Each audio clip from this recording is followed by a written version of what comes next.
What's up, y'all? It's your boy Toby D from Faith Football Fans, and I'm at it again with my new Falcons family, J.R. Clark from Falcon Eye View.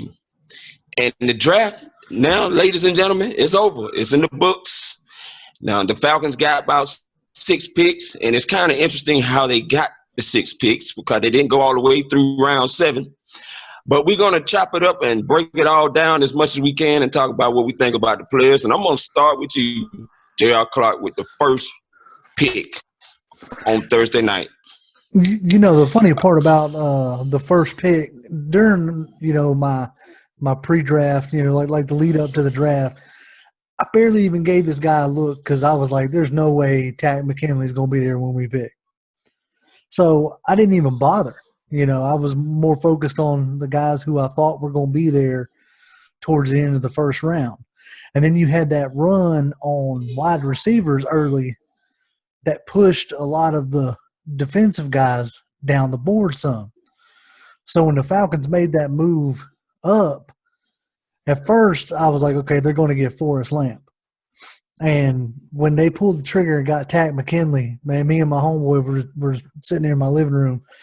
And you talk about, jumps for joy. I think we scared my little baby. Now, I'm going to be honest with you. When I first started looking into Takk, I really wasn't interested in this guy. I'm just going to be honest with you, straight off the rip. Now, I talk about the explosion number, and he had a pretty decent one. But I just really wasn't feeling him from the first initial video that I watched. But just like with TJ Watt, I went back and watched some more film on him on Draft Breakdown. And to all the fans out there, if you're looking for video to watch of good cutouts and clips and stuff like that for us, because we don't have access like the coaches and stuff to watch these guys, go to Draft Breakdown, and you can find just about any player you want to watch. And that's what I was using. And I went back and watched some more stuff, especially after the Falcons drafted him, man, and he fits perfectly. I mean, I can't even lie. He fits perfectly. I would have to totally agree with you on that. When we first picked him, I looked at my buddy and I was like, I made the connection with Jeff Ulbrich, our linebackers coach. Used to be the DC at UCLA. Right. So I'm not sure if he coached Takk or not, but you would think that he still have connections with that coaching staff, to at least get some more inside information. And then, you pair that with the fact that the dude come down the ramp with a picture of his grandmother was, something I don't think I'd ever seen before. And the amount of fire and emotion that guy showed in the first 30 seconds of being picked, if he brings half that to the field, we've got a good running mate for Vic Beasley. He's bringing it. Man. Mm-hmm. This is naturally him all the time, and this is one of the things that I did notice about him at the combine. He's a very excited, let's go type of player. Mm-hmm. He's almost one of them type of players where like with a little kid that sees something and he wants to hurry up and get, and you got to say, hold on a second now, right?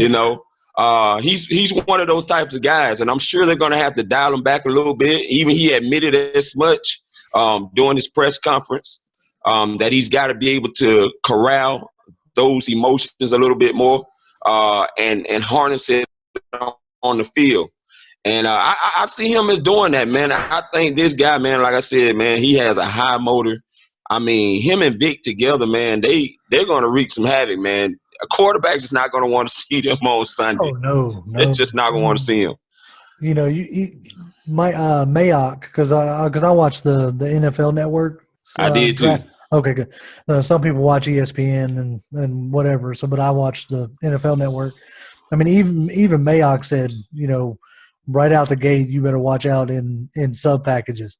Right. Between him and Beasley, and then you add in with what we've already done in the off season with, Don Terry Poe and Crawford.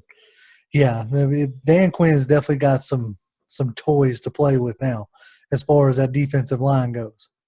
Yeah, and now we got to throw this out there for most people that probably don't know it. There is some concerns, not among Thomas Dimitroff and Dan Quinn, but the torn labrum issue. Mm-hmm. But the guy played with that torn labrum issue for about 2 years. Right, and he Yeah, did the bench press. yeah, the bench press. Yeah, 24 So, reps to be exact. Right, and if fans will remember, Beasley played his rookie year with labrum issues. Right. So it's not like it's something that the Falcons, coaching staff and medical staff isn't, familiar with, and as far as dealing with a pass rusher with that type of an issue. Right. So I was a little initially I was a little like miffed that we, gave up a third round. That was like the only thing that was kind of sour, and I was like, man, don't really want to give up a third round. But then when they traded down in the second round and picked up a third and the 3/5, I was like, okay, well that kind of balances out and makes up for it. So man, that was smart, man. Very smart. That was big. That was big time, man. I got to give it to Thomas Dimitroff and Scott Pioli them for that, man.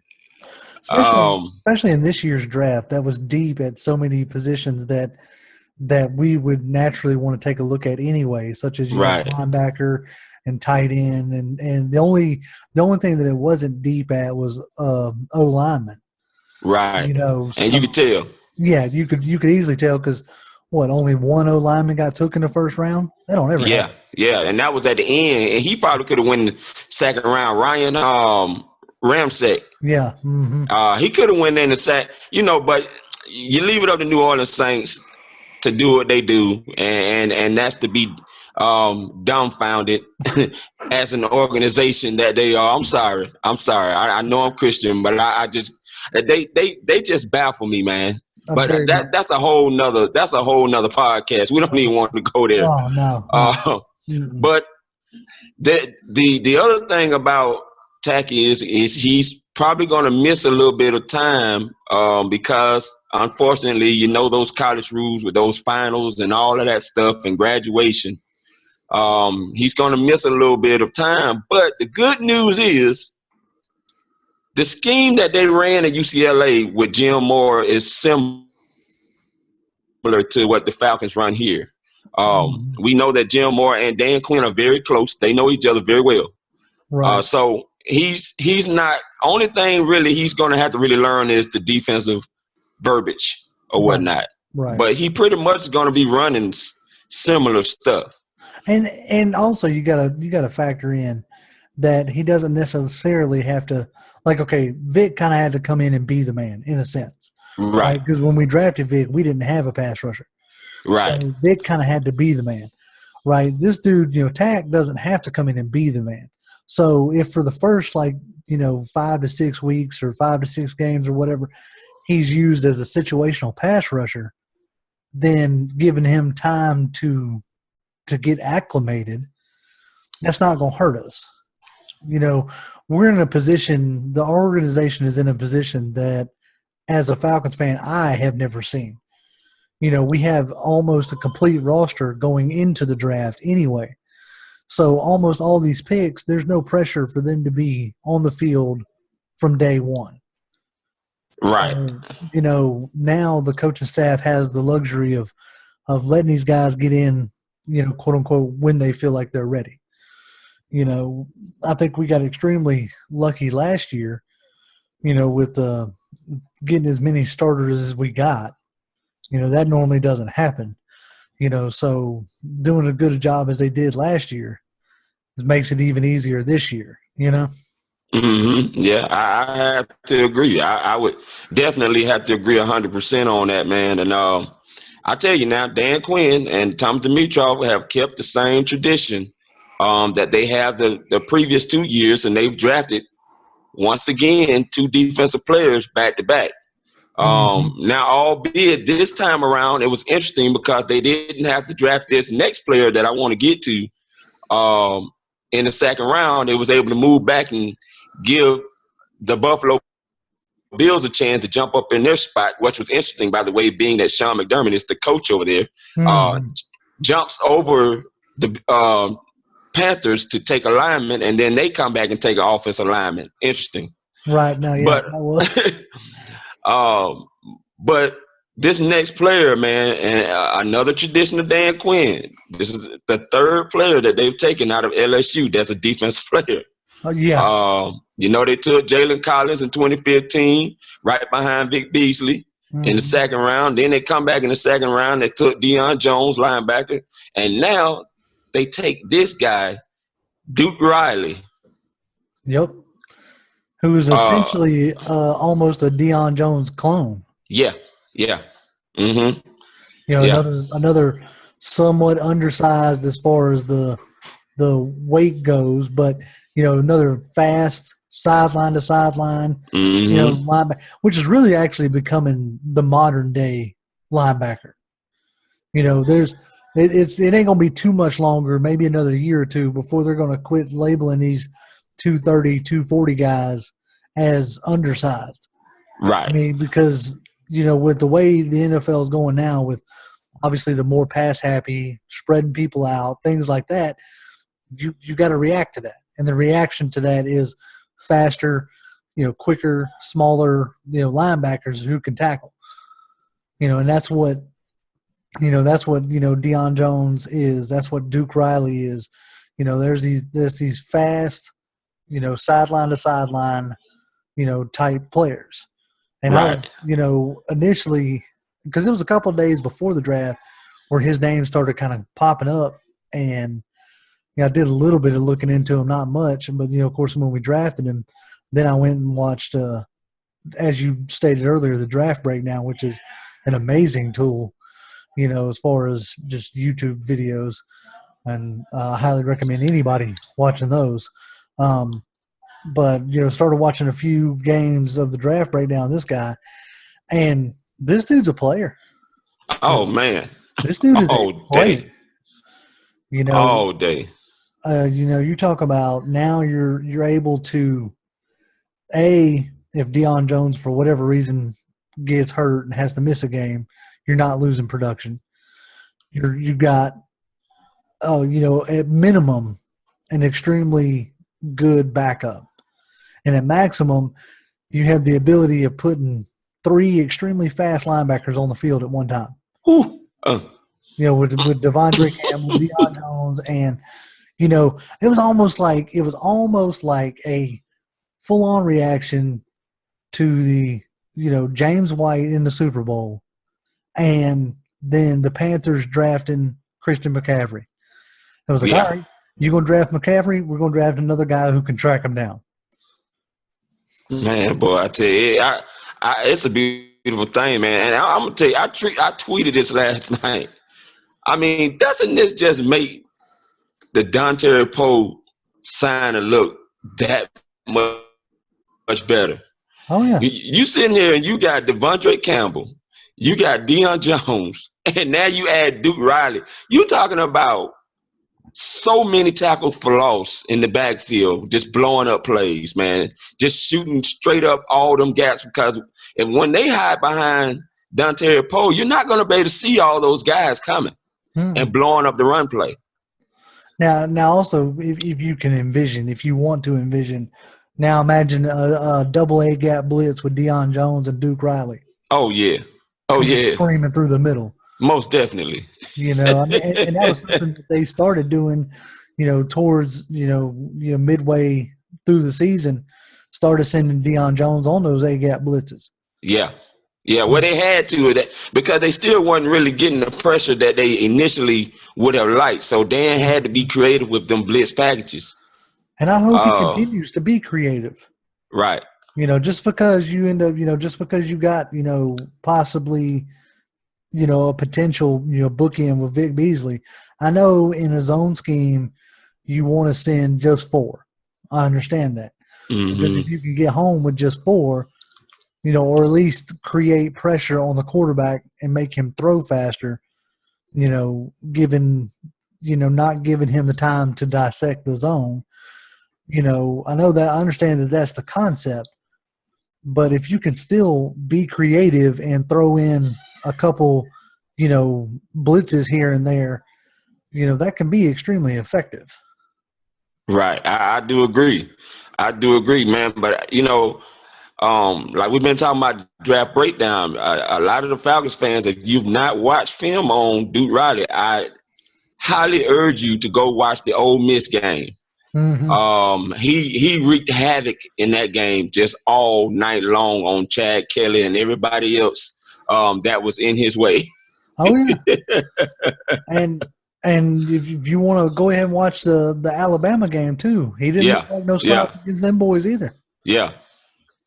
So that's and buddy. Okay, did you see the tweet with the Saints fan losing his mind when we picked Duke Riley? Oh man, you read my mind. You read my mind because I was about to say that same thing, and it was hilarious, man. Made my night. But he was right though. Oh yeah, of course he was. I mean, needing as much help on defense as they needed, and then they're going to take Alvin Kamara. Right, but not only that, you allowed the Falcons to once again go into your backyard and take another player from out of there. And not only that, this player already teamed up with Deion Jones before Deion Jones came to the Falcons. Exactly. And now you allow them to have a reunion. And he goes on to say that the Saints will never beat us again for allowing that to happen.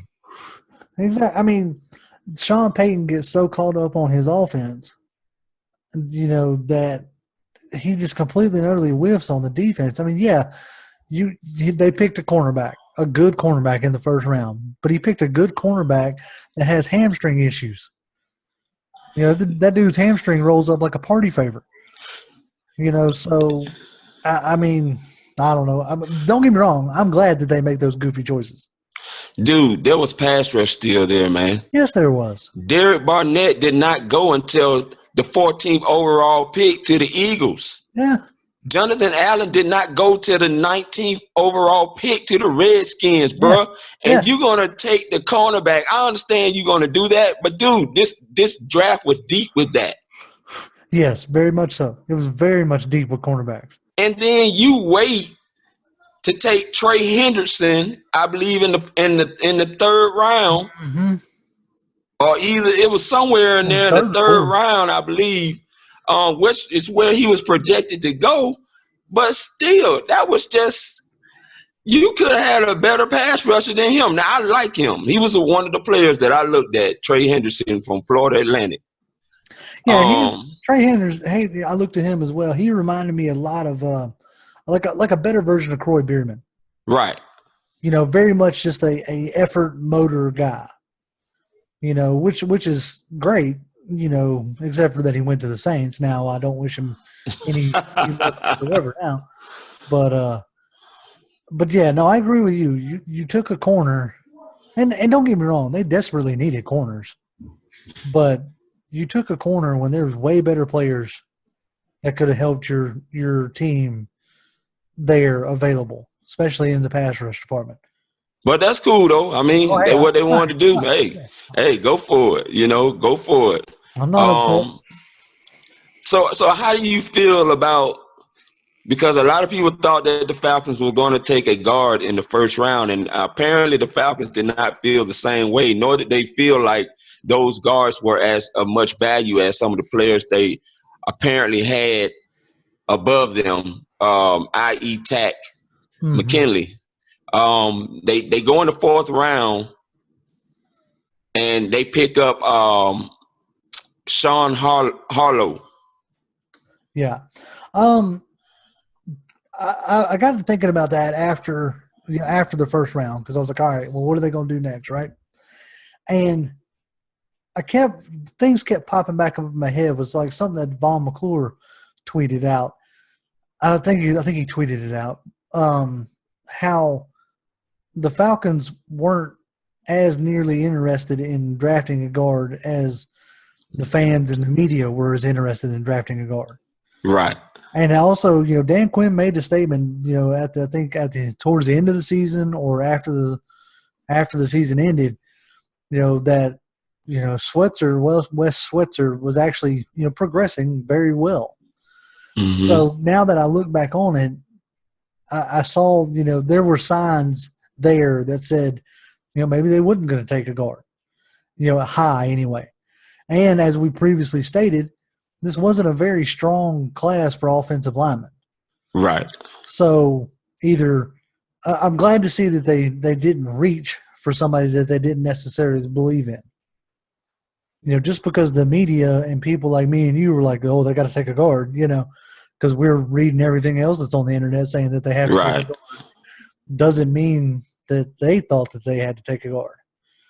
And what little bit I've watched of this dude that they picked up in the fourth round, he looks promising. Duke can move. Duke can move. Yeah, he looks like a good run blocking guard, which we need.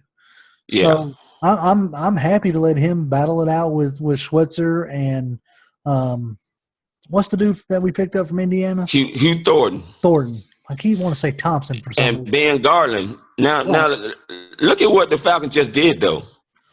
Because you would have to think that the guy that wins that battle, he's going to play very good most of this season. Oh, yeah. Because he just earned a tough spot to get. Exactly. And then the old statement, the cliched statement that we love so much, iron sharpens iron, right? Right. So here in the next year or two, probably next year, they're probably going to let Andy Levitre walk because dude's going to be commanding way too much money. And he's getting older now. Right, exactly. So, whoever, if this guy, the fourth round pick, if he don't win the battle initially, well, maybe, a year of battling with teammates, then he could step over into Levitre's spot. Mm-hmm. Or vice versa. You can, whoever ends up losing out of that battle, can just slide over into the left guard and already be familiar with the scheme and everything else. So, no, I'm definitely not upset by it. By no means am I upset that they waited till the fourth round to take a guard. But it's just like you said, though, none of these players are going to have to be pressed into immediate starting roles because you were able to pretty much take care of that in the last draft. Exactly. But getting to our next thing, if this doesn't exemplify brotherhood, I don't know what does. I don't think under Dimitrov we've ever seen them take 3 players in one round. We've seen them take 2. Yeah, that was interesting. I kept waiting on them to package up and move back into the fourth or do something else because I've like you said, I've just never seen them take three players in one round before. So that was extremely interesting today. So those 3 players are going to have probably a bigger, stronger bond because they all came off the board in the same round. Mm-hmm. Speaking of the first player, a cornerback, which is a very intriguing one, DeMonte Casey. Mm-hmm. Now, shortly after he was drafted, it was either Vaughn or somebody tweeted out that the Falcons were looking at him as a nickel corner or a safety. Right. So I'm wondering if they're going to let this dude and Brian Poole kind of decide who's going to be the nickel corner and who's going to be the backup safety to Rico. Right. Now, what's interesting, I'm glad you mentioned Rico because this guy is the same similar size build as Rico was that was also drafted in the 5th round in 2014 under Mike Smith. Right. Which was converted into a safety, which also shows me that the Falcons got someone that they pretty much have an idea of how to coach because of Rico Allen being a model of sorts. Right. This dude seems to be almost more of a ball magnet version of Rico Allen. I think he has something like 17 picks. In 2 seasons. Yeah, in 2 seasons. That's nuts. Yeah. That is absolutely nuts. So, I mean, the ball loves him. But no, if he's got, if you could throw that whole mix of, Brian Poole, Ricardo Allen, and Casey, if you throw them all in there together and let's see where the dust settles, I think you're going to come out ahead. Once again, what do you see? Competition. At every level. At its finest. And not the BS competition that you always heard about with Mike Smith. Right. Like Mike Smith, he talked a game that he didn't play. He always was like, "Oh yeah, we got competition." Dude, if you weren't a first rounder, you wouldn't sniff in the field for a year or two at least. Exactly. No, not with Quinn. Quinn's like, no, let's just go ahead and battle and see who's the best. So I'm all for that. Now, what's your opinion on this running back we took? Now Brian Hill. Yeah, that was a little bit of a shocker to me. There was a lot. There was starting to be some fire underneath that bridge about Brian Hill. The Falcons did bring him in, and I was not shocked about that pick.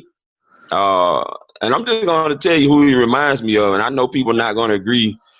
Just from my amateur scouting as Alfred Morris. Okay. Who was drafted in 2012 by the Redskins, who just so happens to be under Kyle Shanahan then. Mm-hmm. This guy ran a 4.54, Brian Hill that is, and I think Alfred Morris turned in a 4.67, but didn't look like a 4.67 40 speed because of that zone blocking scheme. Right. This is a guy that, to me, he's not going to wow you with a whole lot of elusiveness, but his effort of being able to still get yards after contact is what really gets my attention. See, I wish I could remember who tweeted it out, and I'm gonna quickly try to see if I can't pull it back up. I highly doubt it because this was hours ago. But shortly after he got picked, somebody tweeted something out about the Falcons saying that they wanted him as like a fullback almost. Yeah, Dan Quinn said that he could play that. He has the build because he's 219, 6'1". So he has the build and capabilities to play that on third downs and in passing situations. Okay, all right, yeah. Because when I watched this tape, I was like, I don't know. I mean, I'll go ahead and admit, I can't really, say I can spot a fullback in a sense of like, converting somebody. Yeah. But from what I was watching, off a draft breakdown, I was like, I don't know, because I watched him try to pass protect a few times, and he didn't seem to do it very well. Mm-hmm. But I'm sure that's something that they could teach as long as he's willing. Well, now I saw him do some pass protection, and I actually honestly didn't think it was too bad. But of course, you're looking at the talent level as well. But because he did show a willingness to be able to do it, and he was picking up certain blitzes and certain guys that was trying to shoot through the gap. So it shows that he does have the capability of doing it. And I think he's going to be fine, in my opinion, once the new running backs coach, I can't remember his name right now, gets a hold of him to really work with him and help him polish his game up as far as that aspect. But once again, here's a player that really doesn't have to be thrust into an immediate situation, but still can be used situationally depending on what the plays are that are being called at that time.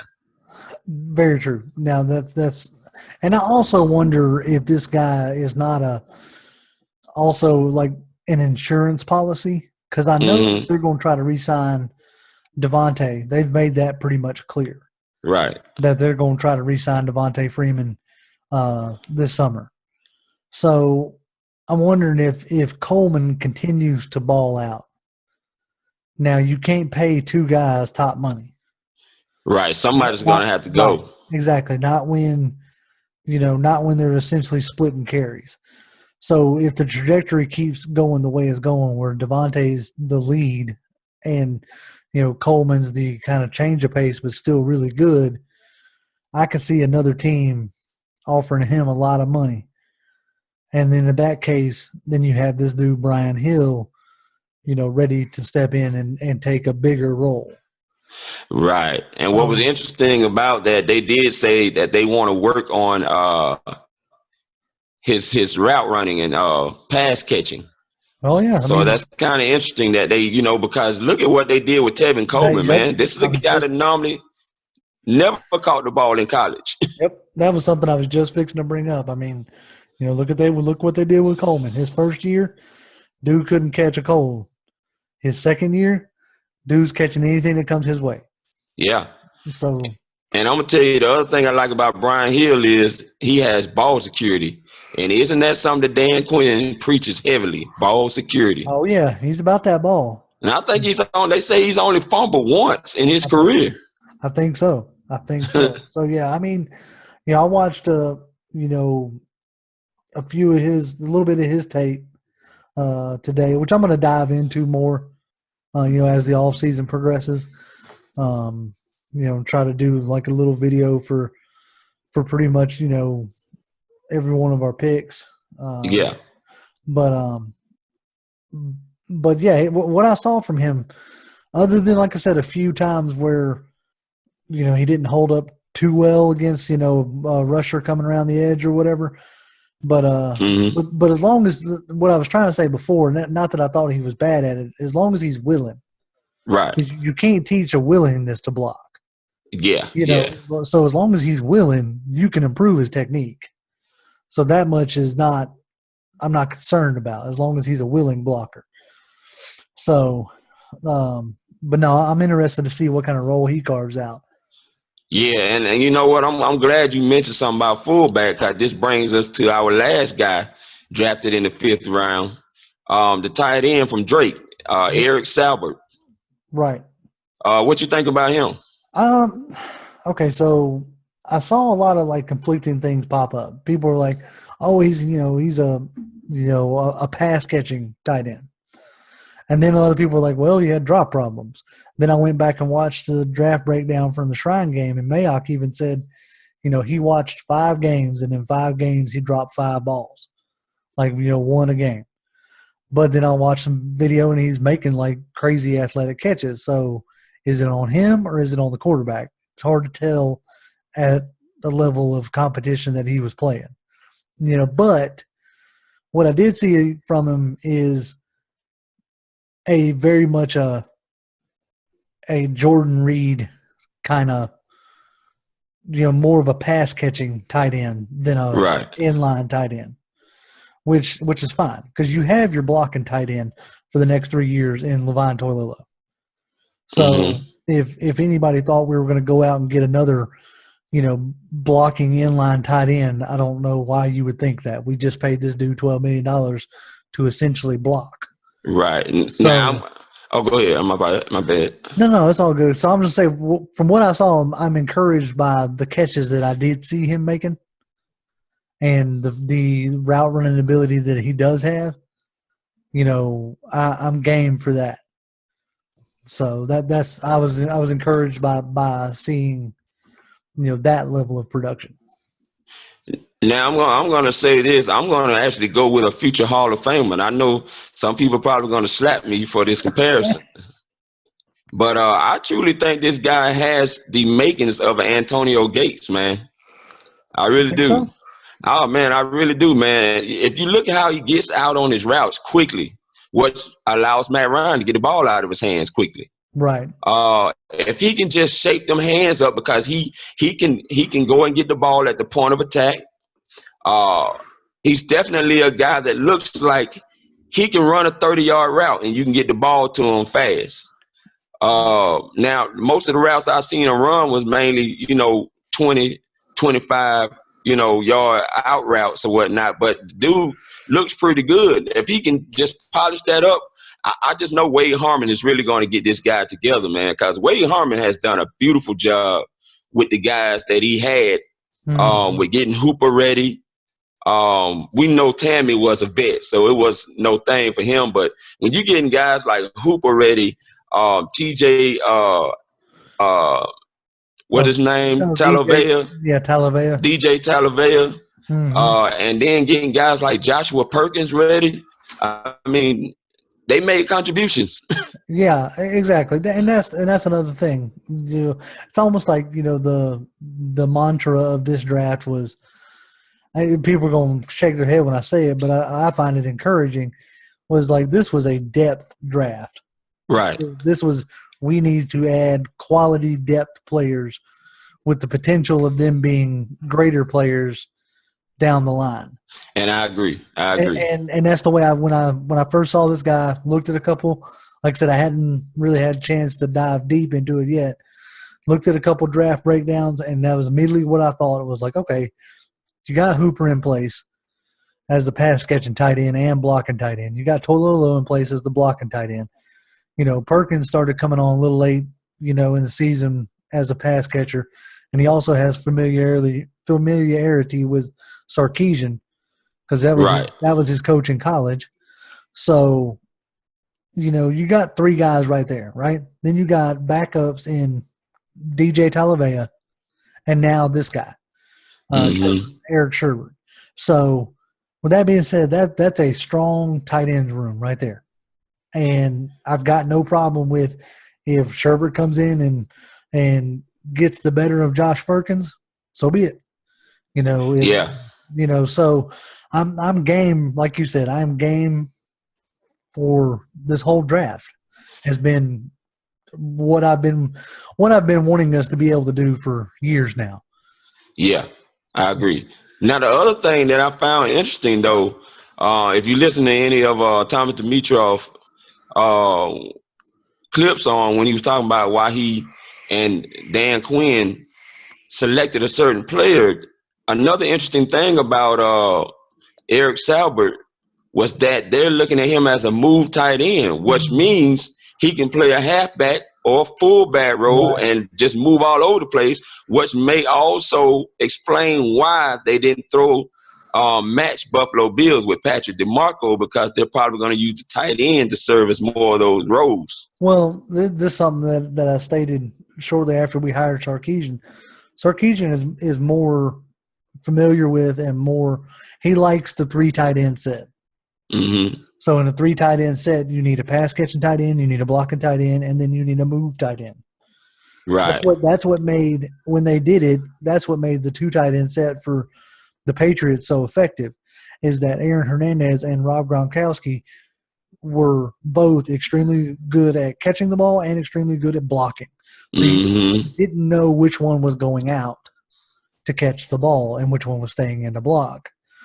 So that gave them a lot of flexibility. So if we can create kind of the same dynamic on offense with a three tight end set, not knowing who's going to block, who's going to stay in to pass protect, and who's going out to catch the damn ball, then that adds just yet another wrinkle. Which is always good. I got no problems with that.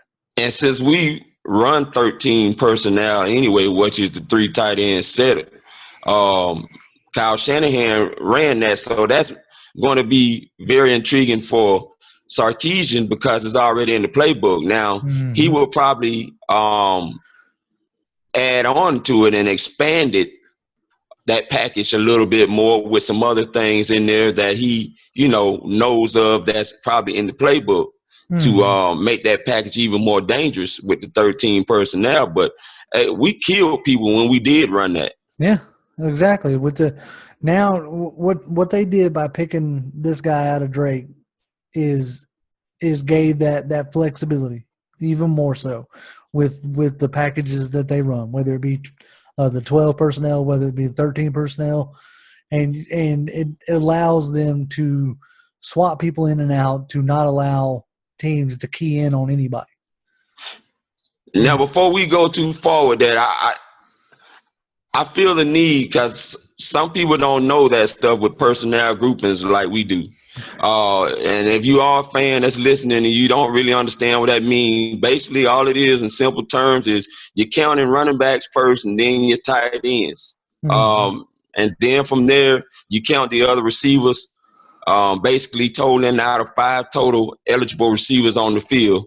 And that's basically what that is. So when we're saying 12 personnel, 1 running back, 2 tight ends, or 13 personnel, 1 running back and 3 tight ends, that's what we're talking about. So you may already know that, because I know all our Falcons fans are football savvy. engineers in this game. So, you know, not trying to insult anybody intelligence, but if you didn't know that, that's what we're talking about. There you go. That's good to bring up because sometimes I get rolling and not think about that somebody may not understand what the hell I'm talking about. Hey, I do the same thing. Exactly. That's my wife sometimes, and she'd be looking at me like, "What? Are you speaking English, dude?"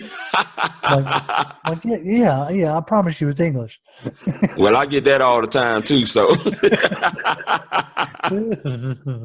But now, all in all, I think you know, like okay, if last year's draft was like, you know, an A, you know, like they knocked that one out of the park. I think this year's draft was, you know, in the park home run. man, It was a good draft. It was a draft that we needed, you know, to get more guys in there that, you know, quantify what Dan Quinn wants on the field. So this was a good quality draft. I'm very, very pleased with how this draft turned out. man, I'm with you, man. I feel like we nailed it again. And I tweeted this tonight. I said, I've never felt this way before, but somehow I just get the feeling that it's got to be unfair for Dan Quinn and Tom Dimitrov to do this. Oh, yeah. I've never seen this before as a Falcon fan. And then you got, you know, you add that on top of the undrafted free agents that we're in the process of signing right now. Oh, wow. Oh, you wow. know, and that list is starting to look pretty too, man. man. Oh, man, it's starting to look real nice. You know, I've been keeping an eye on it. I'll be anxious to see the official list, but I'm already seeing some interesting names come up. They got that the defensive end out of South Carolina. What was that guy? Mm-hmm. English, Darius English. Yep, Darius English. Uh-huh. That name caught my eye. And then the cornerback Taylor Reynolds. Yep, and then the free safety out of Penn or Pitt, the Darius Washington or something. Mm-hmm. Yeah, Darian Washington. That's it. And I'm gonna tell you what's beautiful about this. I don't, you know, we talked about Walter Football and they list with the pre-draft list or whatever. Yep. You know, they worked out a lot of those players, so they got a head start on getting to learn some of those players before they signed them to undrafted free agent contracts. I think that's one of the things that I think the Falcons do just as good, if not better, than anybody else. Their pre-draft visits, they don't focus necessarily on your top, rated players. They focus a lot on the players that may go undrafted or late round kind of guys and get a chance to know them a little bit better and get that, like you said, that leg up on when the draft ends, go ahead and get these guys in. I mean, Dimitrov's been doing that for years now, and then Dan Quinn has just come in and enhanced it even more. Right. Because for, you had Jopolo Bartu, Paul Warlow, Ryan Schrader, and Brian Poole were just, a few of the names that I could think of right off the top of my head that were undrafted guys that come in and made some serious contributions. Right. Well, I'm going to tell you right now, see, Kat, you know us. We can talk all day and night about football. That's what we do. But we got to break up out of here because it might be getting close to, our time to cap off anyway. Because, it was an exciting 3 days. But I think it's time to call it a night and just let it go at this, man. And, hey, everybody subscribe, like, share. Go to J.R. Clark's Falcon Eye View.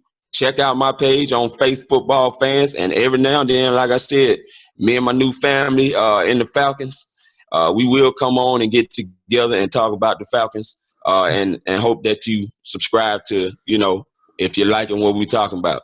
Yeah, exactly. With that. That's the way for y'all to let us know that you're enjoying it. Exactly. And by y'all liking and sharing and subscribing gives us the energy and the mojo to keep doing it. Yep. And then, by the way, thanks for all those that did the last 2 videos me and J.R. Clark did. I mean, man, putting it up to almost 2,000 on one of them and over almost 1,000 on the other one. If not, probably already at it. So, man, I much respect and thank y'all, man, because you don't have to be listening to us when there's so many more experts out there that's doing what we do. No, it definitely could feel the love. off of those last 2 videos have been much appreciated, and definitely got me pumped to keep doing it for sure. Yeah, and with that being said, hey, let's call it. All right, we out.